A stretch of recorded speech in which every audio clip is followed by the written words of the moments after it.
Namaste and welcome to this edition of The Right Stand. Ladies and gentlemen, what we bring to you tonight on this very, very special edition is a national exclusive. It's for the first time you're going to kind of see the details of Pakistan's hybrid terror, hybrid war plan for Jammu and Kashmir and the rest of our country.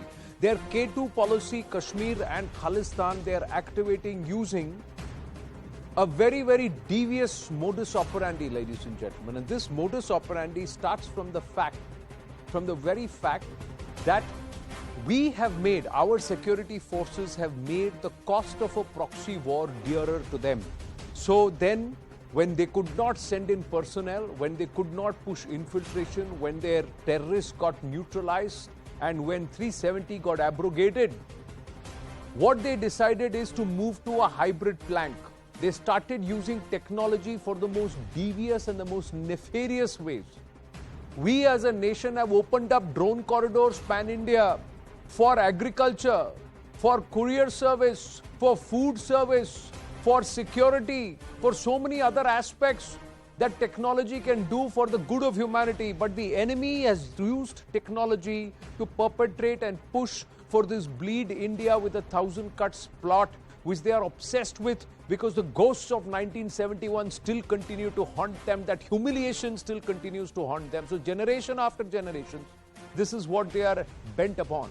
But this is what we have tonight unearthed, ladies and gentlemen.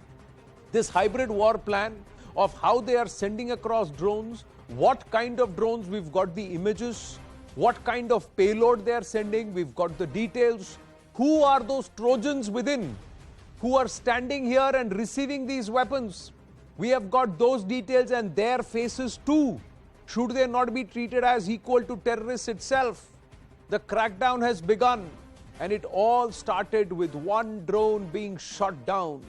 Shot down sometime in May 2022, ladies and gentlemen, as we bring to you this mega exclusive news break here on The Right Stand. It's our investigations editor, Manoj Gupta, who's done all the spade work, and the team at the back end, which has done all the legwork, working hard through the day to bring to you all the details in a manner that will not only shock you, but it will also alert you to the challenge that we face as a nation against those entities which will use any and every devious means to hurt us as a people.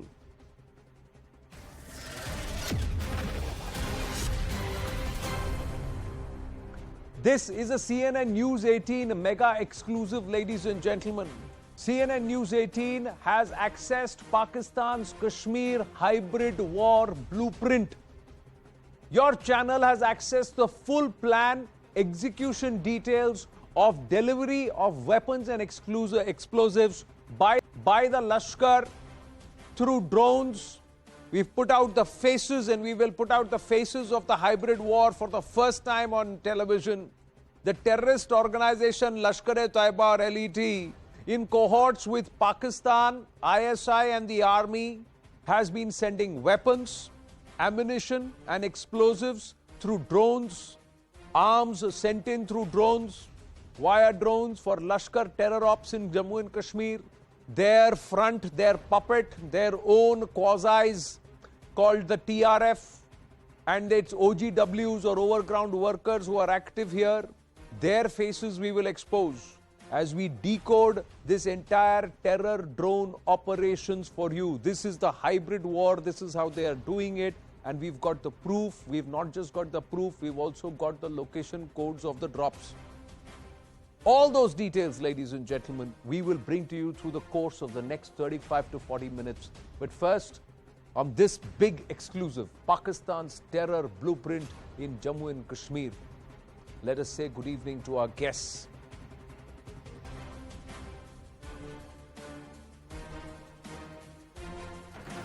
I have Dr. Nirmal Singh, former Deputy Chief Minister of Jammu and Kashmir, joining us this evening. SP Wedza, former DGP Jammu and Kashmir, with us. Dr. Monica Verma, Strategic Affairs expert, is with us. And I also have Group Captain MJ Vinod, who not only flies planes but also knows a thing or two about these drones. And we've been analyzing the kind of drones that are being used, where they are emanating from, and what damage they can cause One by one, we'll get into it all. But like I said, ladies and gentlemen, sometime around the 29th of May 2022, it all started with a drone, a hexacopter being shot down. And we'll start with that very detail.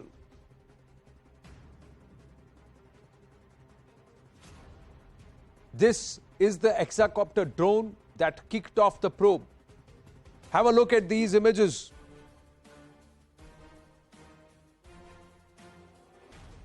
Have a look at these images.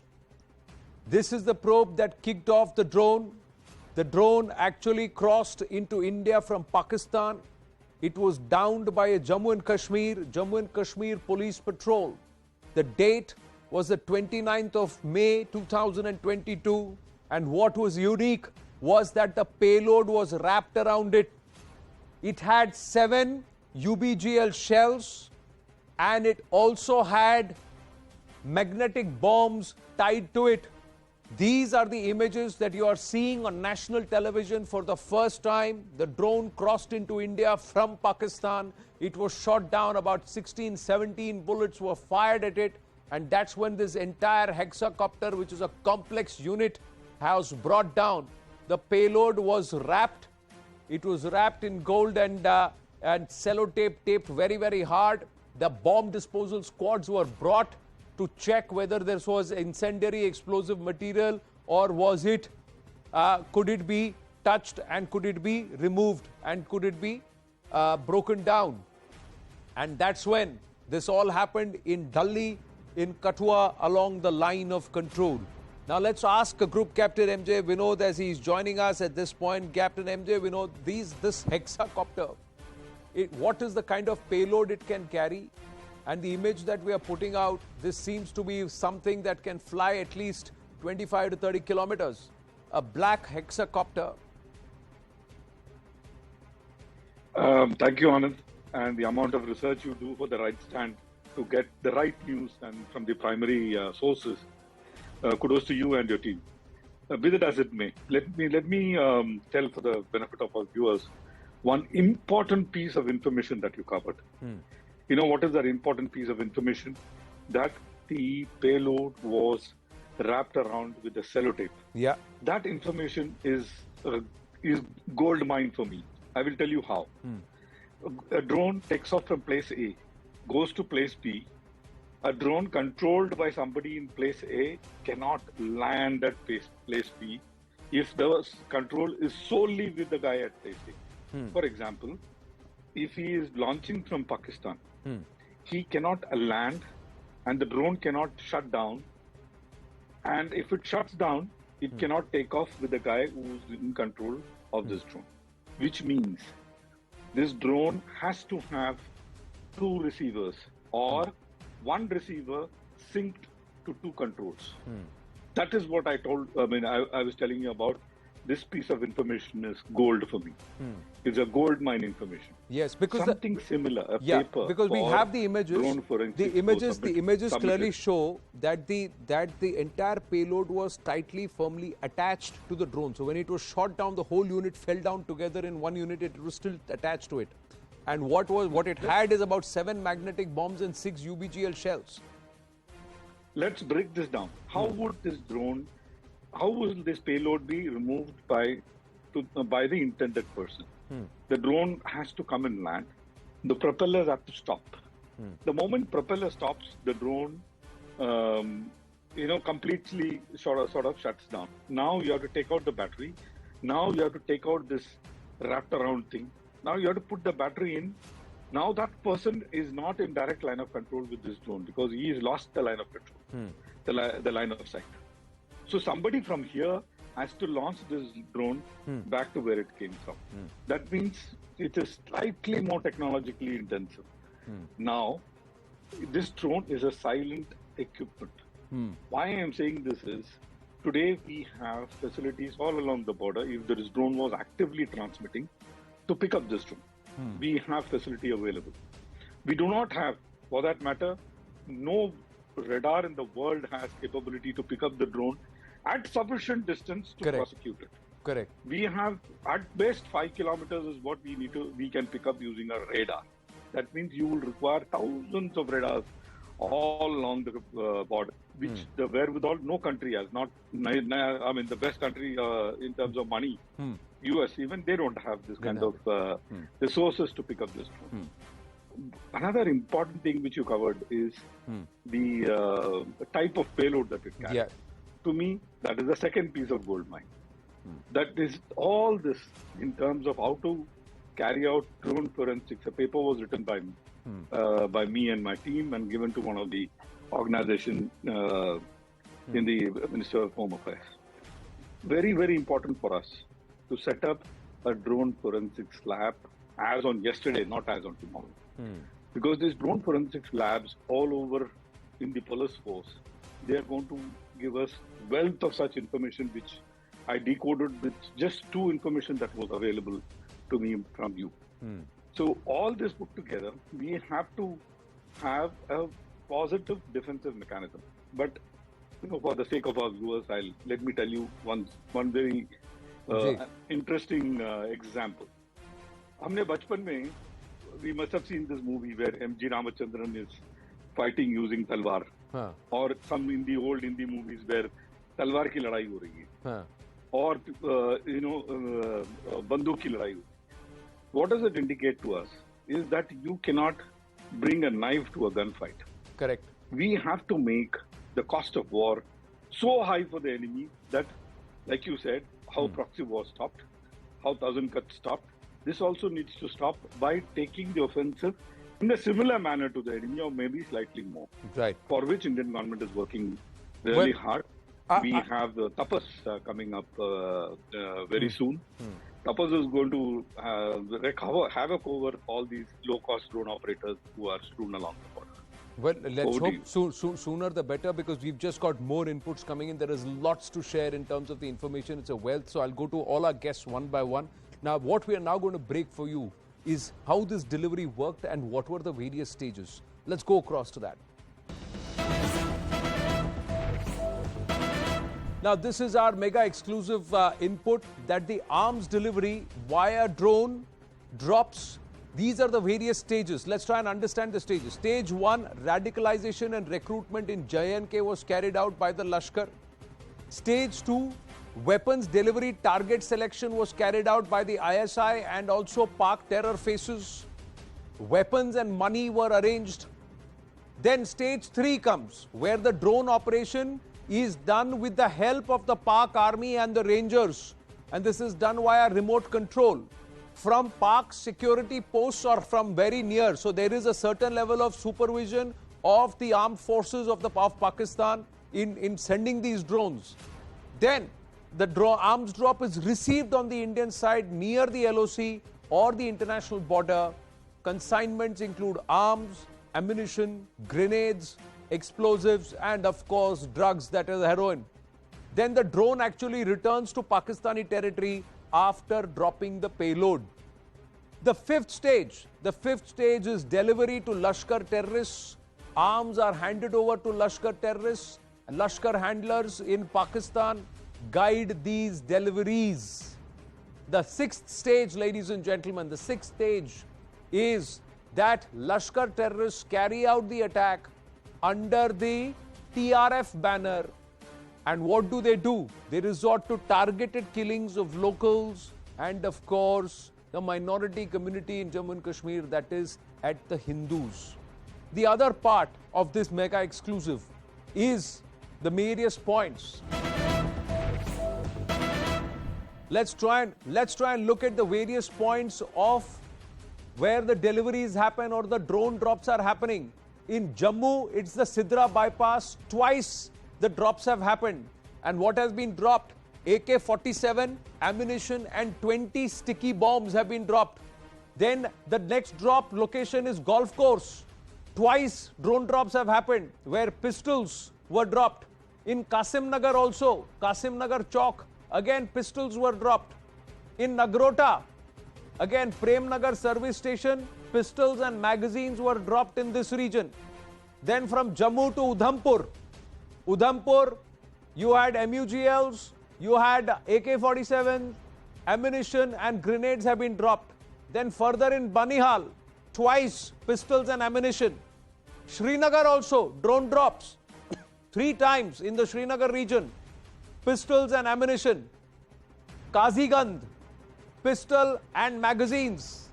In Samba and Kathua, 26 to 30 consignments of guns and ammunition have come. So look at the intensity and the frequency. Jammu to Kashmir, all along the LOC and the IB, frequently there have been drone drops and multiple number of drone drops, ladies and gentlemen. Nirmal Singh ji, imagine the amount of ammunition, guns, which has been ferried. ये तो अभी मई में पकड़ा है, पर hybrid terror की बात और ड्रोन ड्रॉप्स की बात हम कोविड से पहले की बात कर रहे हैं.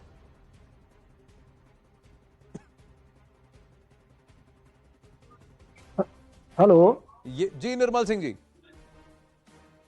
हाँ thank you Mr. Anand. It's an eye opener. You can say details you have given. This is the proxy war, and Pakistan is desperate to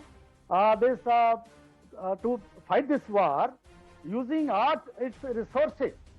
They have been defeated in 4 wars. Then they started proxy war through terrorists. Now, after 5th August 2019, because the terrorists, they are being killed, their resources have been dried. So ultimately, they are resorting to this tactics by dropping this arms through drones, by this pushing arms through the channels, digging across the border. So that's the new strategy. As their number is coming down, and I think they are only 150 have been left in the Kashmir Valley. So now they are resorting to target killing these Hindus, the innocent Muslims who are nationalists. This is their desperation. But it shows that after looking at the reports, it shows that their primary target is Jammu now, because it's currently peaceful. But I can assure you, because these people of Jammu and even Kashmir, now the people have come out against these terrorists, against this jihadi terrorism. So that's the desperation of Pakistan. As you have seen that all-out operations are being launched against terrorism, against separatism. But here is the thing, Nirmal Singh ji. We are conventionally thinking about negating and neutralizing terrorists. So we are looking at individual body counts or human counts. What the enemy has started doing, and I'm bringing in SP Vaidsa here, is that they have started removing the bodies away. They have started replacing that with technology, and they are saying we'll continue to keep dropping as much as ammunition and loads, and also along with drugs, and reduce the incidence on human intervention. Today it is just drops. Tomorrow they will send in swarms of drones all laced to go ahead and explode at point of impact. Are we ready for something like that? Because they are changing the dynamics of terror. SP Vaidji. Mr. Anand, I was listening very carefully. The places of droppings you mentioned, Qasim Nagar, Sidra Bypass, Yes. Golf Course, where in fact I play game almost every day. These are interior parts of the city, and these are, Jammu city is not less than 20 kilometers from the international border. Yeah. So then you mentioned Banihal, Kazikund, even Srinagar, Yeah. which are roughly even crow fly distance more than I would say 75 to 100 kilometers from the border. And it is very, very serious. In fact, tomorrow this payload can be dropped at the Raj Bhavan. It can be dropped in the new secretariat. It can be dropped on any army corps headquarters. So it is what Pakistan is doing today is very, very serious challenge. It should not be taken very lightly. In fact, I have grown seeing all this changing from let's say 20 years back when I was DIG Jammu. There used to be people living on the international border and LOC who were helping Pakistan. They were being used as trans-border smugglers. Yeah. They used to bring consignment of drugs, weapons, and then help the terrorists to carry on. But we must admit that we have people within us to pick up these droppings. Correct. And a very strong action is needed, and very good intelligence network is needed. But what is challenging to the police and security forces is, after all, where do you look? It's not only border. Today it is as deep as Srinagar city. Where do you look in the whole city? Where do you look in the whole Jammu city? Where do you look in jungles and in bypass, and how many places do you scan? Correct. It is a very, very serious challenge. Let me tell you, Mr. Na. Initially they were using trans-border smugglers. Then when I recall, I was IG Jammu that time. All my colleagues, senior colleagues, we all together made a presentation to Government of India how a fencing was required. Like you had Punjab situation turning in favor of us, and we were able to control terrorism in Punjab.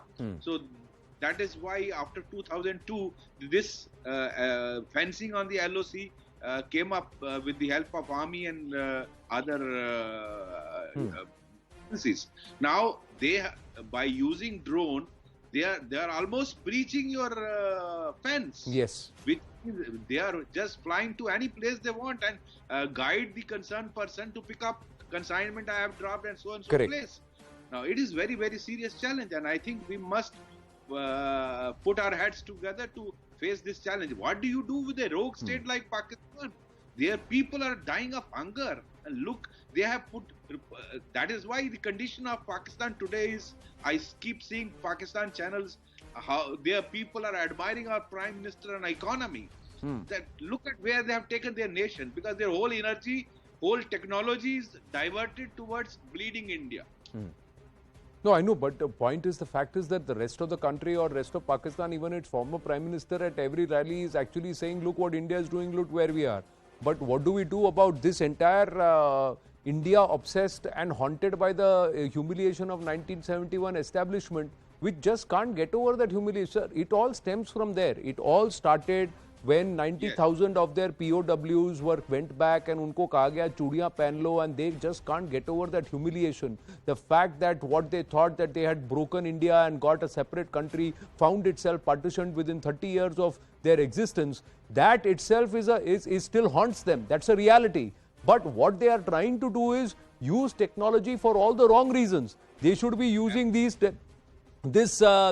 drones to send emergency supplies and medical relief to their people. They should be doing it to irrigate their farms, to try and sprinkle, use it to man their entire security establishment. But drones today have the ability to fly not only 30, 40 kilometers, 100 kilometers and come back. Some drones are designed to fly 700 kilometers. So we are doing it with a larger intent of helping humanity. These people are wanting to destroy humanity. Look what are they.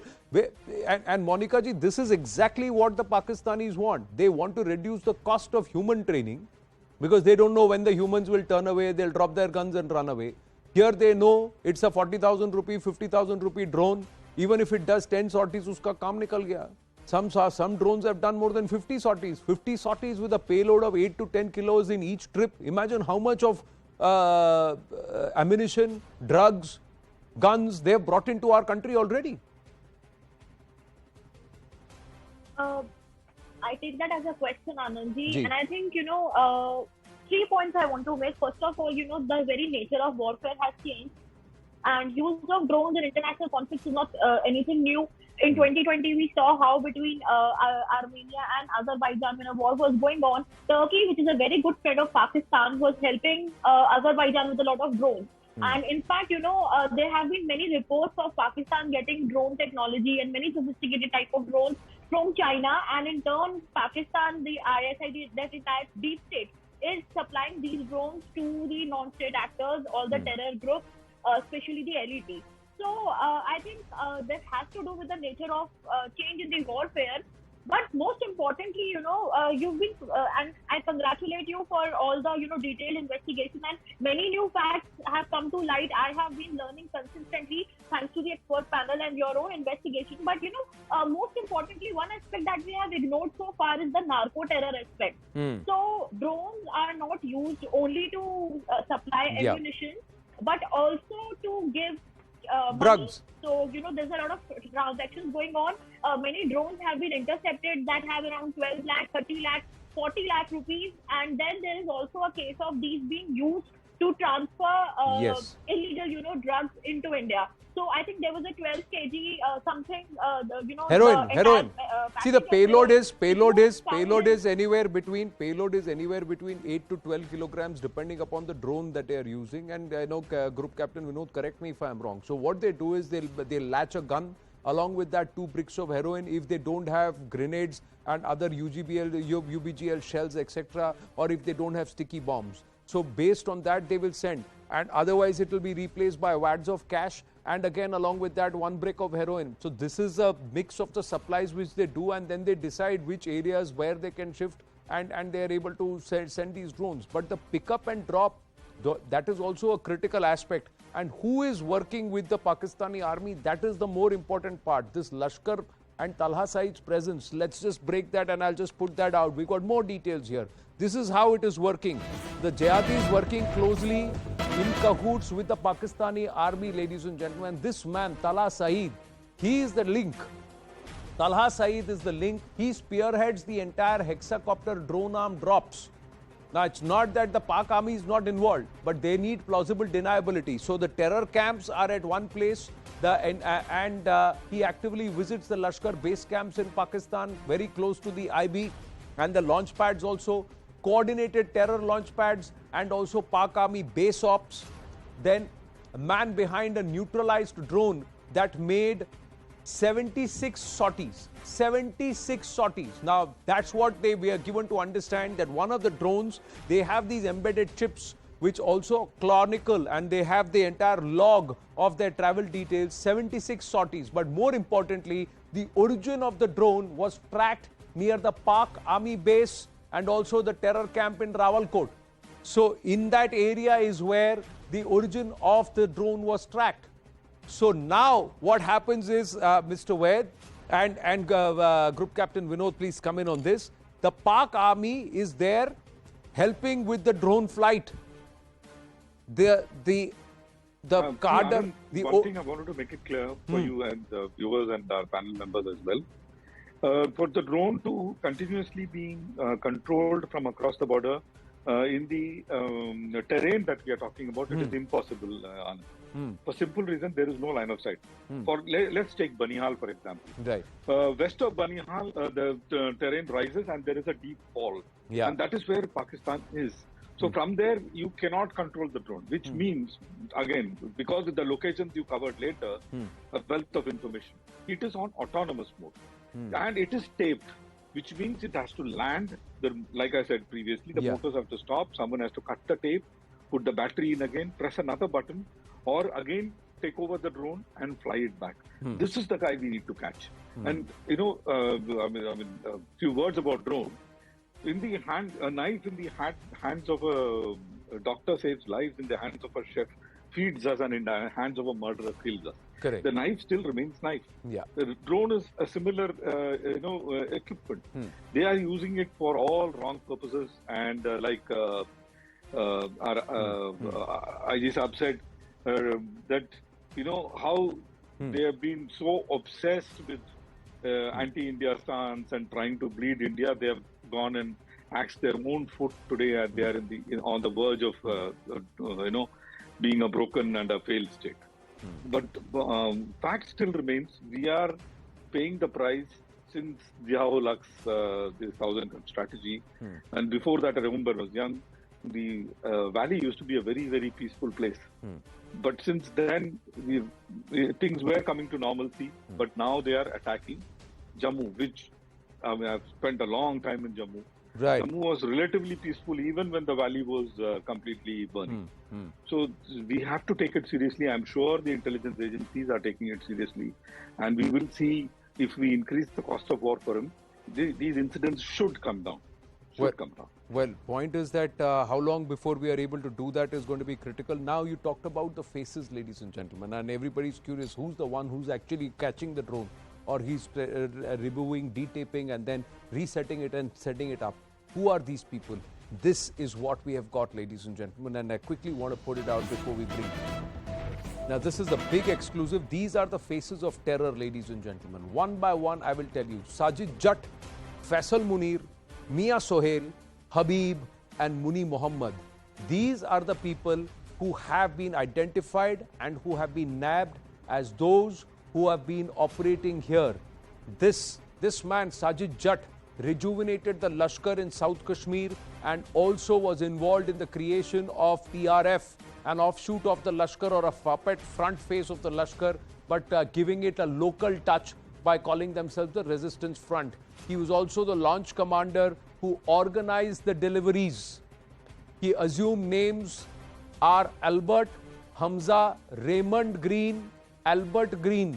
These are the names that he has assumed. He infiltrated into Jammu and Kashmir back in 2005, so he's been around for about 17 years. He's involved in terror attacks in Jammu and Kashmir, and he's also married a Kashmiri woman as camouflage to try and ensure that he's seen and portrayed himself as a local. So these are the details we have about Sajid Jatt.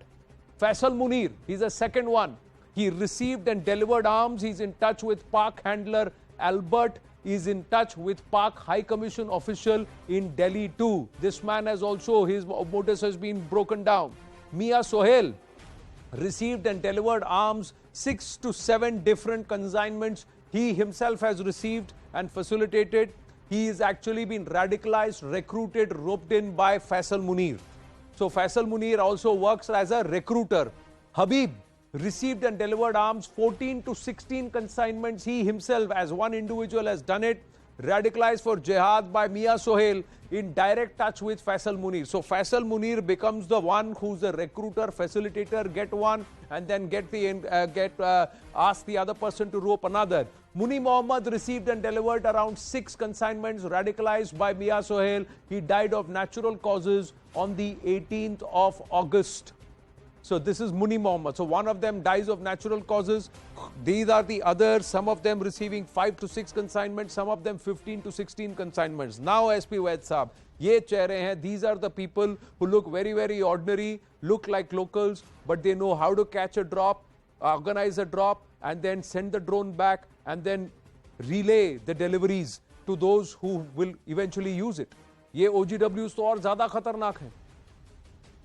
Yes, Mr. Anand, in fact, drone droppings are useless unless there is somebody on our side to pick them up, identify the place where it is dropped, pick it up and conceal it and hand it over to the right person for whom the delivery is meant for. And that is where the challenge comes for the intelligence and state police, intelligence agencies and state police. I think it is a new challenge, but I think the state police and intelligence agencies need to work on this, because these droppings are only successful if we have people who after all, they are all informed through whatever means they are informed. Let's say I am the person, Sajid Mir. I am informed by the handler across that dropping has been made at such and such place, and pick it up.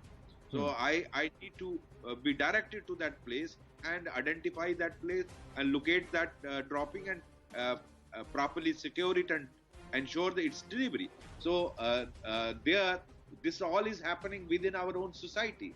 Here comes the role of local people, local police and intelligence agencies. And I think we had faced, as I was saying, we had initially the phase of trans-border smugglers, then fencing came, then they used plastic stairs to cross over, then they started using tunneling, now using this technology. It has changed the paradigm shift of our challenge, but it is a challenge. I think Pakistan will never change, at least not in my and your lifetime. They are obsessed with defeat of 1971, but social media unko nanga kar raha hai. I am seeing their channel their people know what Pakistan army is doing. No, but the fact of the matter is, whoever are there, ikka dukka jo bhi aate hain, Nirmal Singh ji, we need to know how to neutralize them. Largely, with the success of Har Ghar Tiranga, with more than 17 lakh private institutions and of course government across Kashmir, 10 districts of Kashmir Valley itself, that itself shows the big rejection. Also, success of the Amarnath Yatra largely, outside of the inclement weather, is a big statement. So people have rejected terror and terrorism, but the point is that there are still those elements who will for profit, who will because they think कि उनका धंधा, उनकी दुकान इसी से चलेगी, they will encourage. How do we counter that? And do you believe that there should be equal treatment? And OGW, somebody who's receiving these drone drops, who's pushing the drugs, pushing the weapons, should be treated the same as a murderer, as a terrorist?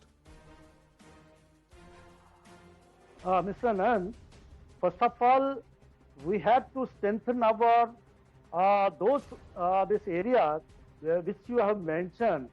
The journal Kashmiri, they have rejected the idea of terrorism.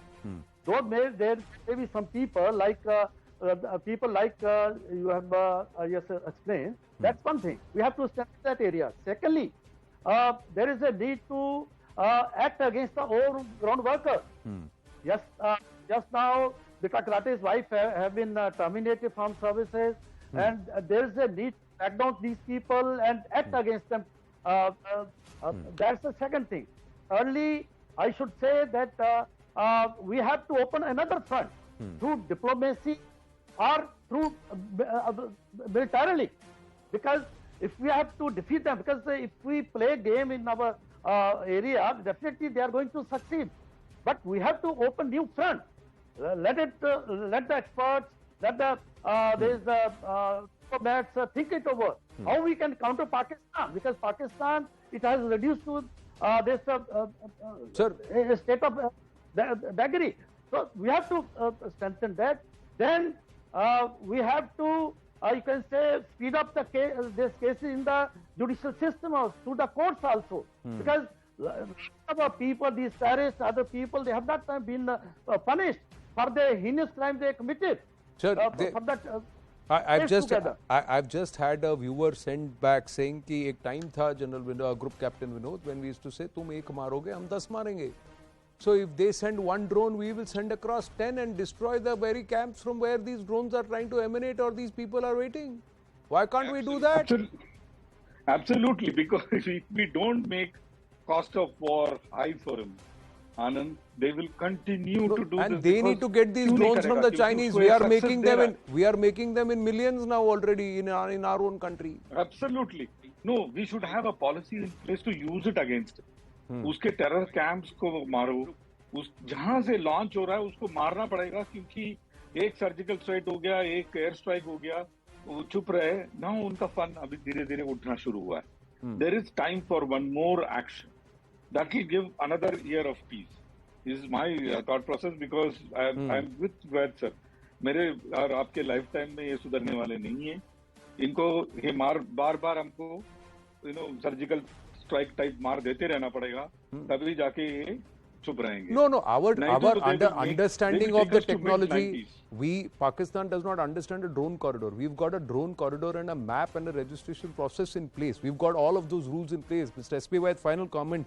I'll get one comment with Monica Verma ji also, but S.P. Vaid sir, why can't we do it? Why can't we show to them that अब नहीं, no more?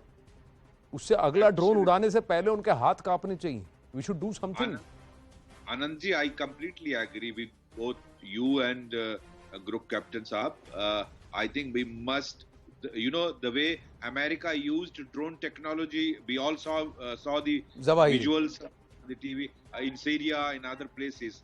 I think time has come, India should hit back all these places.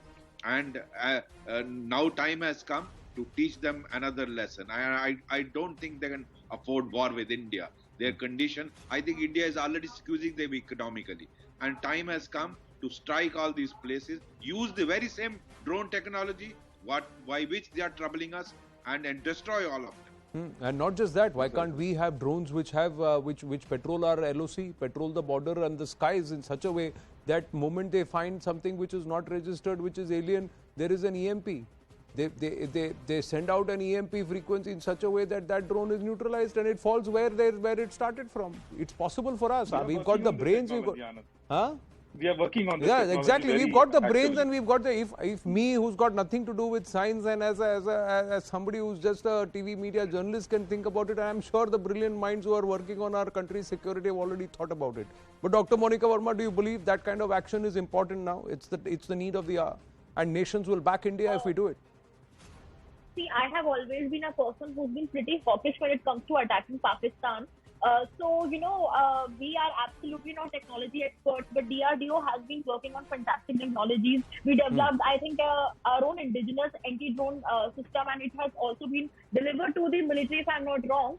So I think all of that is fine, and all of that is welcome change. We have to up our game. Only then we will be able to tackle Pakistan. But there has been a constant repetition of 1971 creating a problem with Pakistan, and that inferiority complex leading them to attack us. But I think as someone who has done a work on the political economy of Pakistan, I think there are larger reasons for that, because their economy is highly securitized. An average Pakistani doesn't have any productive thing to do. Military has so much of commercial involvement. They are poor, I agree. They are begging, I agree. But they have made their economy absolutely, they serve it on a plate to China. And just few days ago, they were also thinking of abolishing the CPEC authority. Right. Which kind of, would take military out of the question, because it was created specifically to give more power to the military. But despite of all these things taking place, the civilian authority,